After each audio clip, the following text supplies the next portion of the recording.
Hello दोस्तों, नमस्कार। मैं अनुराग त्रिपाठी, आपका अपने यूट्यूब चैनल स्पीड स्टडी में स्वागत है। दोस्तों, यह वीडियो टेट, सुपर टेट एवं सीटेट की तैयारी कर रहे अभ्यर्थियों के लिए बहुत ही महत्वपूर्ण है। आज हम इस वीडियो के अंतर्गत मनोविज्ञान के एक महत्वपूर्ण टॉपिक अधिगम के भाग 4 के रूप में आज हम आपको बताएंगे अधिगम के वक्र एवं अधिगम के पठार के बारे में।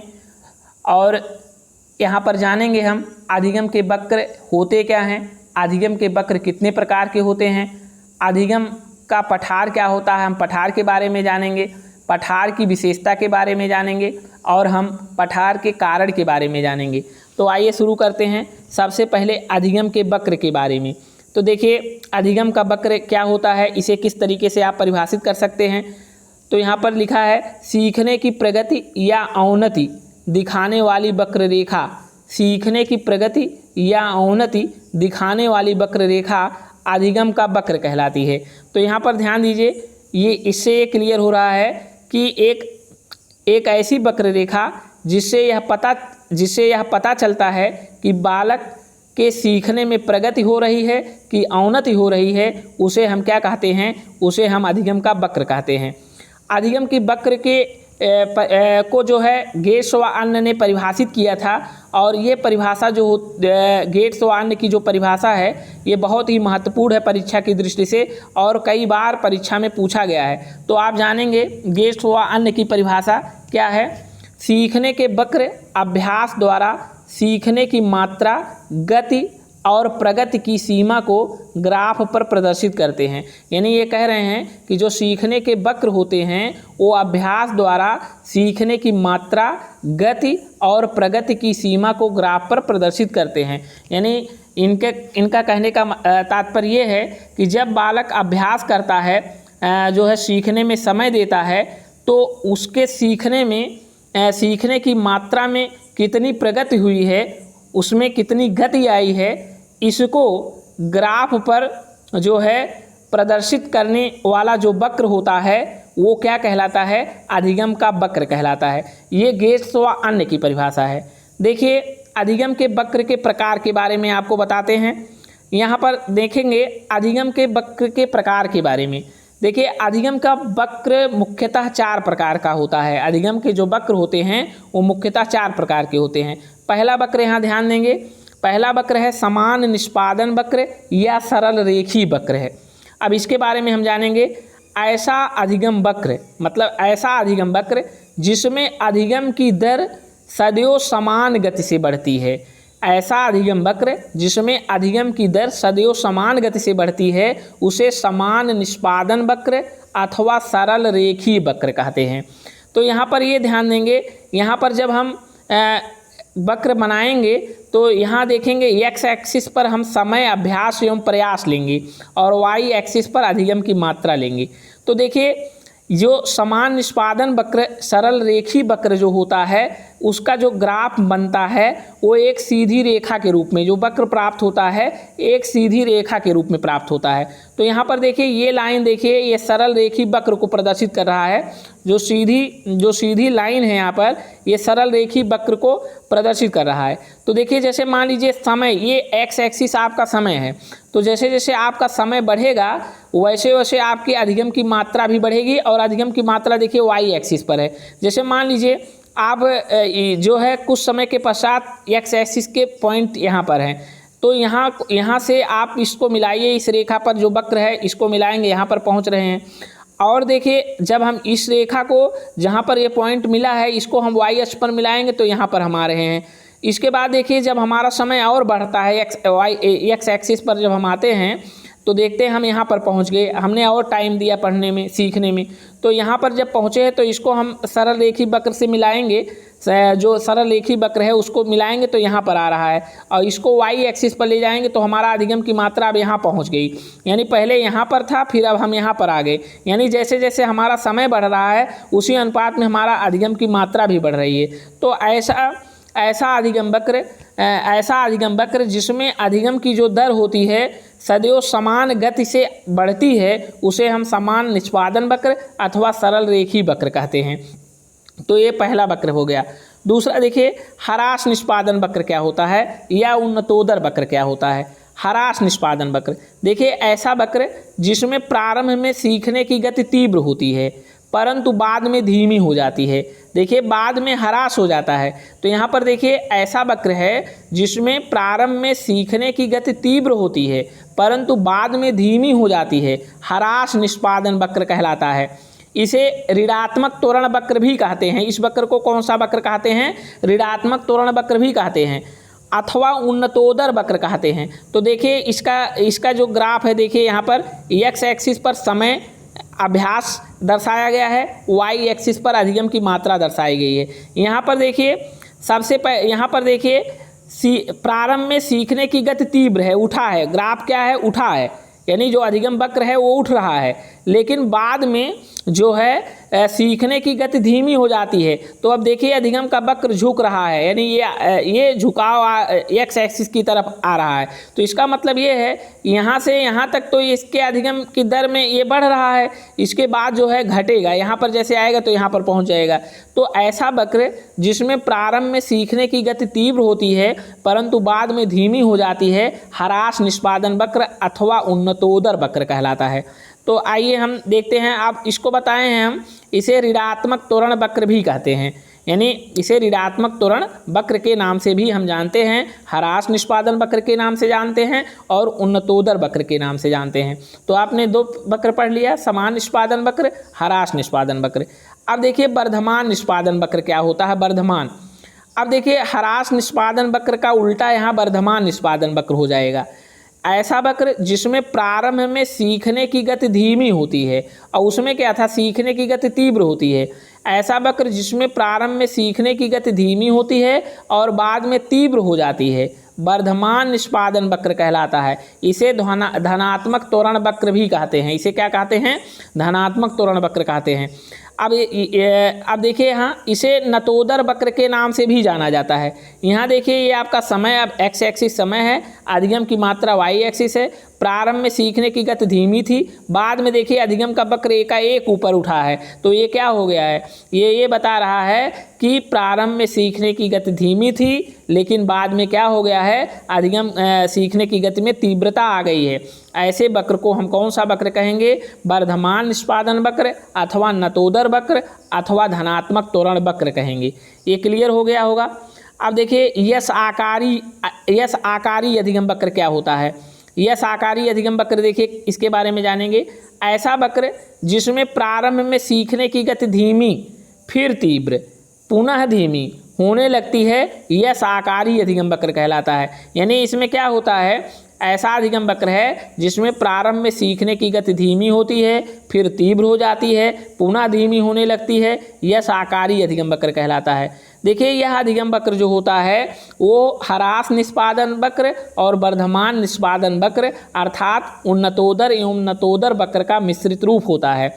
देखिए इसका जो वक्र जो बनता है वो यश आकार का बनता है। तो यहाँ पर हमने देखिए दर्शाया है, पहले धीमा फिर तीव्र फिर धीमा फिर तीव्र हुआ है फिर धीमा। तो ऐसा वक्र जिसमें प्रारंभ में सीखने की गति धीमी होती है, फिर तीव्र होती है, पुनः धीमी होने लगती है, यह साकारी अधिगम वक्र कहलाता है। अब देखिए हम सीखने के वक्र की विशेषता पढ़ते हैं। सीखने के वक्र की विशेषता के बारे में जानेंगे। सीखने के वक्र होते क्या हैं, यानी सीखने के वक्र की विशेषता क्या होती है। तो यहाँ पर देखेंगे सीखने के वक्र की विशेषता। देखिए सीखने के वक्र में निम्नलिखित गुणों अथवा विशेषताओं का समावेश होता है। सीखने के वक्र में निम्नलिखित गुणों अथवा विशेषताओं का समावेश होता है। एक होता है प्रारंभिक स्फुरण, एक होता है मध्य स्फुरण, एक होता है पठार और एक होता है अंतिम स्फुरण तथा शारीरिक सीमा। तो यहाँ पर देखिए सीखने के वक्र की विशेषता में 4 गुण हमने उल्लेख किया है।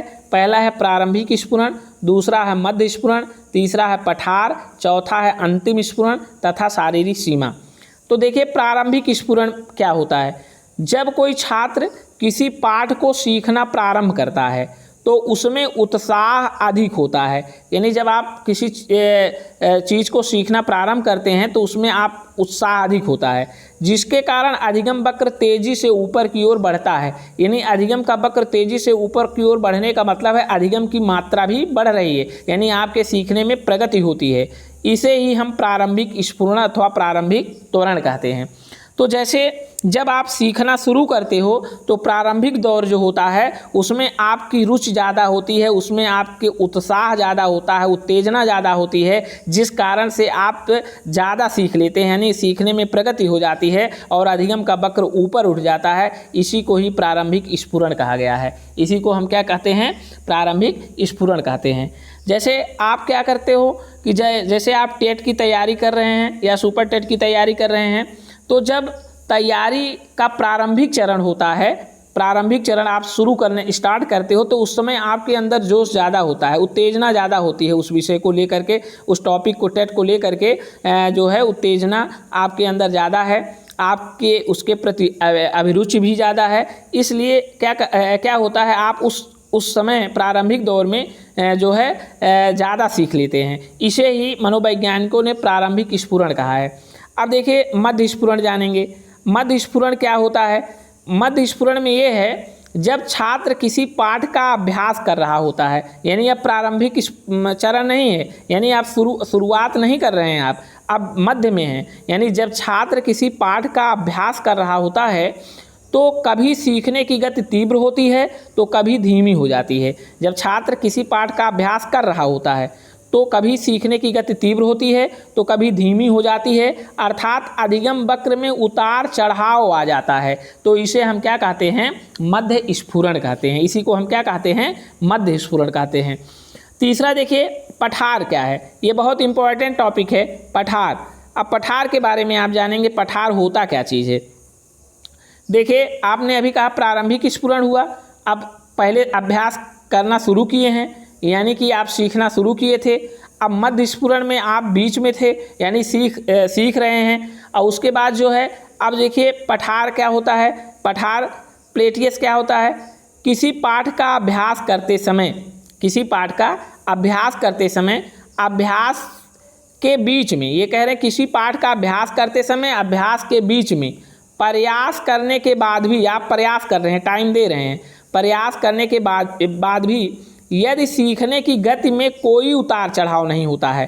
ध्यान दीजिए, कह रहे हैं किसी पाठ का अभ्यास करते समय अभ्यास के बीच में प्रयास करने के बाद भी यदि सीखने की गति में कोई उतार चढ़ाव नहीं होता है, अर्थात सीखने की प्रक्रिया में उन्नति बिल्कुल रुक जाती है, तो इसे हम सीखने का पठार कहते हैं। इस स्थिति में देखिए अधिगम वक्र जो होता है क्षैतिज रेखा के रूप में आगे बढ़ता है। यानी जो अधिगम वक्र जो होता है वह एक्स एक्सिस के समानांतर हो जाता है, यानी यहाँ पर उन्नति बिल्कुल रुक जाती है, यानी अधिगम की मात्रा में कोई परिवर्तन नहीं होता है, अर्थात बालक की अधिगम में प्रगति नहीं हो रही है। अब यहाँ पर देखिए एक बार इस परिभाषा को पुनः जो है रिपीट किया जाए। क्या लिखा गया है?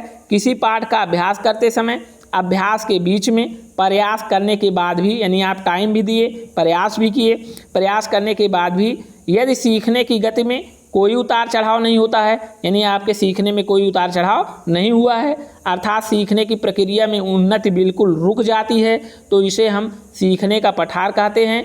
इस स्थिति में अधिगम वक्र क्षैतिज रेखा के रूप में आगे बढ़ता है। यहाँ पर आपको हम एक चीज़ बता दें, पठार में रास की परिभाषा कई बार पूछी गई है। इसको हम मोस्ट इम्पॉर्टेंट यहाँ पर आपको बता रहे हैं, ये मोस्ट इम्पॉर्टेंट के रूप में आप समझिएगा। ये क्या है? मोस्ट इम्पॉर्टेंट परिभाषा है, ध्यान दीजिएगा। ये रास की परिभाषा है और रास ने एकदम क्लियर परिभाषा दिया है, आपको तुरंत ही समझ में आ जाएगा इस परिभाषा से पठार होता क्या है। देखिए सीखने की प्रक्रिया की एक प्रमुख विशेषता पठार है, यानी सीखने की प्रक्रिया की एक प्रमुख विशेषता पठार है। ये उस अवधि को बताते हैं, यानी ये उस अवधि, यानी सीखने की प्रक्रिया में आप हैं और ये उस अवधि को बताते हैं जब सीखने की प्रक्रिया में कोई उन्नति नहीं होती है। ये सीखने की बता रहे हैं, सीखने की प्रक्रिया में कोई उन्नति नहीं होती, ये रास का कथन है। एक बार फिर इस कथन को दोहराया जाए, सीखने की प्रक्रिया की एक प्रमुख विशेषता पठार है। ये उस अवधि को बताते हैं जब सीखने की प्रक्रिया में कोई उन्नति नहीं होती है। ये रास की परिभाषा बहुत इंपॉर्टेंट परिभाषा है, कई बार परीक्षा में पूछा भी गया है। आइए आपको दिखाते हैं यहाँ पर पठार का कैसे बनता है। तो देखिए ये आपका एक्स एक्सिस है और ये आपका वाई एक्सिस है। अब देखिए ये तो सीखने का वक्र हो गया जो ऊपर लाइन है। यहाँ पर देखिए ये अधिगम की मात्रा वाई एक्सिस पर है, अभ्यास, प्रयास, समय कुछ भी एक्स एक्सिस पर लिख सकते हैं। अब देखिए यहाँ पर दूसरी लाइन जो दूसरा वक्र बन रहा है यहाँ तक, यहाँ से यहाँ गया, फिर ए से बी पर देखिए आइए ए से बी की तरफ, ये एक्स एक्सिस के समांतर हो गया। यहाँ ए से बी की तरफ जब आप चलोगे तो आपका अभ्यास तो बढ़ रहा है, लेकिन अधिगम की मात्रा जो है इसको वाई एक्सिस पर मिलाइए, यहीं पर है। यानी ए से बी पे पहुँच गए लेकिन वाई एक्सिस पर आप यहीं पर हैं, इसलिए इसका मतलब ये हुआ आपका समय तो बढ़ा है, आपने अभ्यास तो किया है, लेकिन आपकी अधिगम की मात्रा में बढ़ोतरी नहीं हुई, यानी आपके सीखने में कोई प्रगति नहीं हुई है, यानी आपकी उन्नति बिल्कुल रुक गई है। तो इसे ही यानी जो ए बी है वो अधिगम का पठार कहलाएगा। अधिगम का जो पठार होता है वह एक्स एक्सिस के समांतर रेखा, क्षैतिज रेखा के रूप में होता है, यानी चित्र में जो ए बी है वो क्या है, वो अधिगम का पठार है। अब देखिए पठार के कारण क्या है, यानी अब यहाँ पर जानेंगे पठार के कारण क्या है, क्यों ऐसा होता है, उन्नति क्यों रुक जाती है। बालक अभ्यास करता रहता है, समय भी देता है, समय देने के बाद भी उसके सीखने में कोई प्रगति नहीं होती है। इसके कारण क्या है? पहला कारण देखिए क्या है, पहला कारण रुचि जिज्ञासा का अभाव है। जी हाँ, यदि किसी विषय को आप सीखने चल रहे हो, अगर उसके प्रति आपकी रुचि नहीं है, सीखने की जिज्ञासा नहीं है, तो आप सीख नहीं पाओगे। थकान, अगर देखिए थकान भी इसका एक कारण है। कोई बालक थका हुआ है और उससे कहिए पढ़ने के लिए कहा जाए तो उस अवस्था में जब वह पढ़ेगा तो उसके पढ़ने में यानी सीखने में कोई प्रगति नहीं होगी। अस्वस्थता, ज्ञान अवरोध, उत्साह अवरोध, शारीरिक क्षमता अवरोध, सीखने की अनुचित विधियों का प्रयोग, यानी अगर सीखने की उपयुक्त विधि का प्रयोग ना किया जाए तब भी वो जो है, या बालक खुद सीखने की उपयुक्त विधि का प्रयोग नहीं कर रहा है, या टीचर उसे उपयुक्त विधि से नहीं पढ़ा रहे हैं, तो वो क्या हो सकता है, यह पठार का एक कारण हो सकता है। चौथी विशेषता जो हमने अधिगम के वक्र के बारे में चौथी विशेषता बताया था, यह अंतिम स्फुरण तथा शारीरिक सीमा है। देखिए अंतिम स्फुरण तथा शारीरिक सीमा के बारे में जानेंगे। देखिए जब छात्र को यह आभास हो जाता है कि अब अभ्यास की अवधि समाप्त होने वाली है, यानी छात्र को यह आभास हो जाता है कि अब जो है अभ्यास की अवधि समाप्त होने वाली है, तो एक बार फिर काफ़ी लगन एवं उत्साह के साथ पाठ को सीखना प्रारंभ कर देता है। देखिए ये कह रहे हैं कि जब छात्र को यह आभास हो जाता है कि अब अभ्यास की अवधि समाप्त होने वाली है, तो वह एक बार फिर काफ़ी लगन एवं उत्साह के साथ पाठ को सीखना प्रारंभ कर देता है। फलस्वरूप अधिगम वक्र तेजी से ऊपर की ओर उठता है। इसे ही अंतिम स्फुरण कहते हैं। तो अंतिम स्फुरण का मतलब ये है कि जैसे अब आपको ये मालूम हो जाएगा कि अब एग्ज़ाम का डेट आ गया है, आपको ये आभास हो गया कि अब एकदम एग्ज़ाम का डेट आ चुका है, कुछ ही दिन बाकी हैं, तो आप एक बार पुनः जोश अपने अंदर जोश भरते हैं, आपके अंदर एक बार पुनः उत्साह आता है। तब उस स्थिति में आप क्या करते हैं, उस स्थिति में पुनः आप जो है सीखने में ज़्यादा समय देते हैं, उसके जो है उसमें आपका जो है कहें रुचि जो है बढ़ जाता है, जिसके कारण आपके सीखने की जो गति होती है, वो सीखने की जो प्रगति होती है वो बढ़ जाती है, अर्थात अधिगम की मात्रा में बढ़ोतरी हो जाती है। तो अधिगम का वक्र भी ऊपर उठ जाता है। ऐसी स्थिति में इसे ही हम क्या कहते हैं, अंतिम स्फुरण कहते हैं। अधिगम वक्र की जो ऊंचाई होती है एक सीमा तक ही होती है, जो व्यक्ति की शारीरिक सीमा पर निर्भर करती है। यहाँ पर ये बताया गया है अधिगम वक्र की जो ऊंचाई होती है एक सीमा तक ही होती है, जो व्यक्ति की शारीरिक सीमा पर ही क्या है, निर्भर करती है। यानी आप पूरी क्षमता के साथ जो है उस अवस्था में सीखते हैं, और उस स्थिति में जब आप अपनी पूरी क्षमता लगा देते हैं, अधिगम वक्र अपनी अधिकतम ऊंचाई को प्राप्त कर लेता है। उसके बाद जो है वह अधिक ऊंचाई पर नहीं जाएगा। इसी को उन्होंने क्या कहा है, मनोवैज्ञानिकों ने क्या कहा है, शारीरिक सीमा कहा है। तो निश्चित रूप से आपको समझ में आ गया होगा। आज हम आपको पढ़ाए हैं अधिगम का वक्र, और अधिगम के वक्र किसे कहते हैं ये परिभाषा आपको बताया गया है। अधिगम के वक्र के प्रकार बताए गए हैं, और आपको हमने पठार बताया है। और पठार देखिए, पठार तो अधिगम के वक्र की विशेषता के अंतर्गत ही आएगा, जिसमें हमने प्रारंभिक स्फुरण, मध्य स्फुरण, पठार जो है और लास्ट अंतिम स्फुरण तथा शारीरिक सीमा पढ़ाए हैं। इसमें दो परिभाषा आप जरूर याद करिएगा, एक रास की परिभाषा जो पठार के संबंध में है, एक गेट्स व अन्य की परिभाषा जो अधिगम के वक्र के संबंध में है। दो ही परिभाषा इस टॉपिक में हमने इंक्लूड किया है, जिसे आप अच्छे ढंग से याद कर सकते हैं। और ये जो हमने वक्र पढ़ाया है, उम्मीद करते हैं आप लोग अच्छे ढंग से समझ गए होंगे। हमेशा देखिए, जब भी हम अधिगम के वक्र की बात करेंगे तो यहाँ पर ध्यान देंगे कि एक्स एक्सिस पर हमारा समय होता है, अभ्यास होता है, प्रयास होता है, वाई एक्सिस पर अधिगम की मात्रा होती है।